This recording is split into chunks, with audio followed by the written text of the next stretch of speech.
ఈశ్వరుణ్ణి సేవించి ఎంత ఎదిగారన్నది ప్రధానం. అందుకే ఎంత ఎదిగారో చూడడానికి ఈశ్వరుడు ఒక్కొక్కసారి పరీక్ష పెడతాడు. ఆ పరీక్ష యందు నిలబడగలిగాడు అనుకోండి, వాడు ఆర్ద్రమవుతున్నాడు, మెత్తపడుతున్నాడని గుర్తు.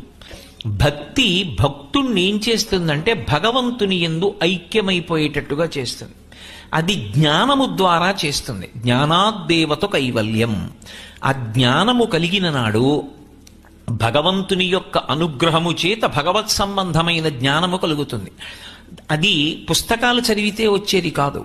ఉపాసనయందు నిలబడగా నిలబడగా నిలబడగా ఈశ్వరుణ్ణి సేవించగా సేవించగా సేవించగా ఆయన అనుగ్రహం కలుగుతుంది. కలిగిన నాడు జీవుడు బ్రహ్మము రెండు కాదు ఒక్కటే అన్న జ్ఞానం కలుగుతుంది. అదే మోక్షము అని పిలుస్తారు.